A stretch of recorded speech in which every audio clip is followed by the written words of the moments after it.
Mummy, यहाँ कहाँ पटक दिया आपने मुझे। इन लोगों की औकात तो भिखारियों से भी बुरी है। 10 दिन हो गए मम्मी, घर में रोज आलू की सब्जी और रोटी बन रही है। खा खा के मेरे तो पेट में भी बल पड़ गए हैं। मरोड़े उठ रहे हैं मम्मी, मरोड़े।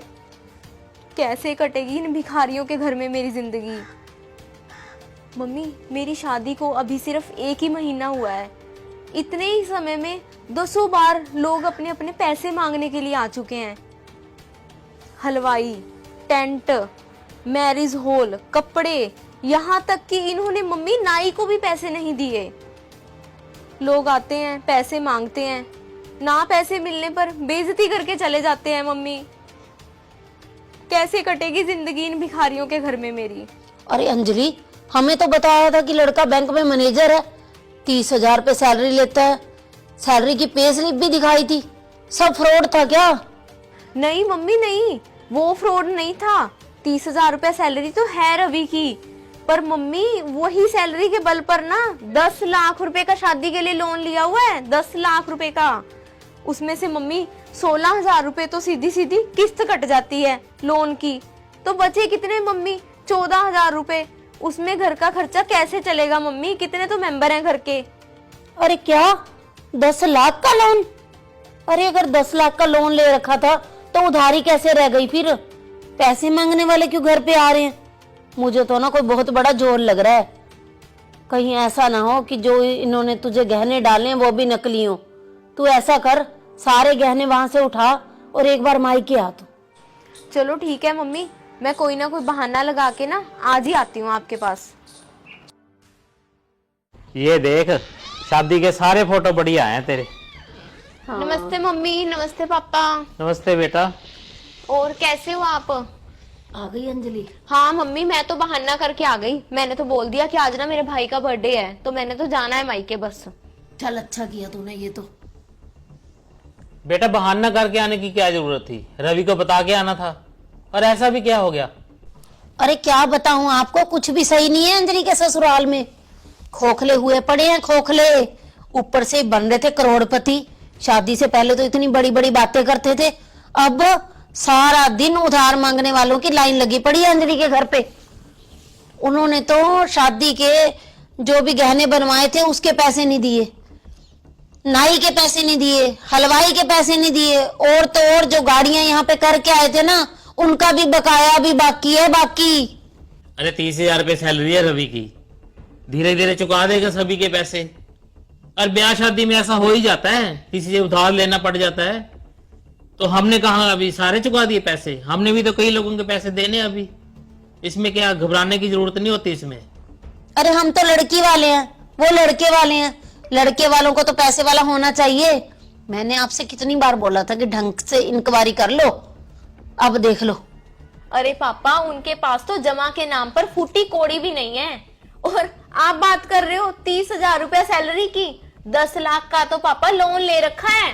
30,000 रुपए में से सीधा का सीधा 16,000 रुपया तो किस्त कट जाती है, बाकी बचे 14,000 रुपए।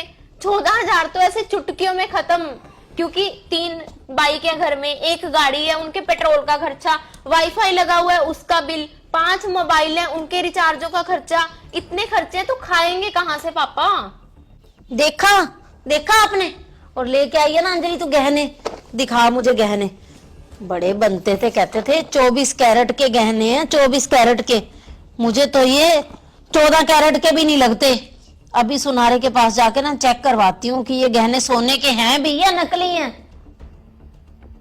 अंजलि बेटा, तू ये बता, वहां पर कोई गलत व्यवहार करते हैं तेरे साथ? हो नहीं नहीं पापा, ऐसी तो कोई बात नहीं है। नहीं बेटा, फिर भी बता दे, कोई तेरे साथ दुर्व्यवहार करता है वहां पे तो। बाकी रही खाने की बात, तू बोल रही थी दाल रोटी बनती है, सभी लोग वही खा लेते हैं या सिर्फ तेरे लिए दाल रोटी बनती है? नहीं नहीं पापा, वहां पे तो सारे दाल रोटी खाते हैं, कभी दाल कभी आलू। पर मैं तो दाल खा खा के ना परेशान हो गई थी। मेरे लिए तो फिर कभी दही, कभी रायता, कभी पनीर, सब कुछ आता रहा है। आप ना छोड़ो अब ये बातें, उनको तो मैं पूछूंगी अच्छी तरह। एक बार मैं ये गहने जाके चेक करवा लूं, फिर पूछूंगी उनको बारात में कैसे नखरे दिखा रहे थे। रोटी आधी कच्ची है, बारातियों का स्वागत ऐसे होना चाहिए, खाना ऐसे बनना चाहिए, सब्जी ऐसे होनी चाहिए। अब मैं देखना उनको देती पता। ज्यादा कचर बचर की ना, ये जूता देखे, माँ बेटी की हेकड़ी निकाल दूंगा 2 मिनट में। अरे बेटी को इतने अच्छे से रख रहे हैं, ये क्या काम है? सबके घरों में मिट्टी के चूल्हे होते हैं, मिट्टी के। बाकी कर्जे की क्या बात है, ब्याह शादी में हो जाता है, उतर जाएगा धीरे धीरे। हाँ ये बात जरूर है, शादी में उन्होंने औकात से ज्यादा खर्चा किया है। खर्चा किया है तो उनको सबक भी मिल गया होगा। और अंजलि एक बात सुन ले तू, आज के बाद अपने घर की गुप्त बातें अपनी माँ को आके ना बताना, तो मुझसे बुरा कोई नहीं होगा। हाँ यदि कोई तुम्हें वहां तंग करता है तो मुझे बता, फिर मैं देखूंगा उसको। मैं करता हूं फोन रवि को, जाता तुझे लेता जाएगा। हेलो, हाँ रवि बेटा, हाँ वो बैंक से जाओगे ना बेटा, तो अंजलि को साथ लेते जाना, उसका मन नहीं लग रहा तेरे बिना। ठीक है।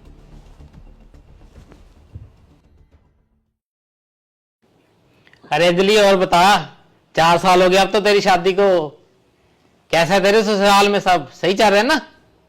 हाँ पापा, 4 साल पहले आपने मुझे डांट कर वापिस ना भगाया होता ना ससुराल, तो वहां पर पापा सभी बहुत अच्छे हैं, मेरे ससुराल वाले। रवि भी बहुत अच्छे हैं पापा। अब तो मेरे देवर भी जॉब करने लग गए हैं, मेरी ननद की भी नौकरी लग गई है, और हमारे घर की ना आर्थिक स्थिति भी अब बिल्कुल सही है। अब तो सब कुछ ठीक हो चुका है पापा। देखा, सब्र का फल मीठा होता है बेटा। और आप लोग भी इस चीज को ध्यान में रखें।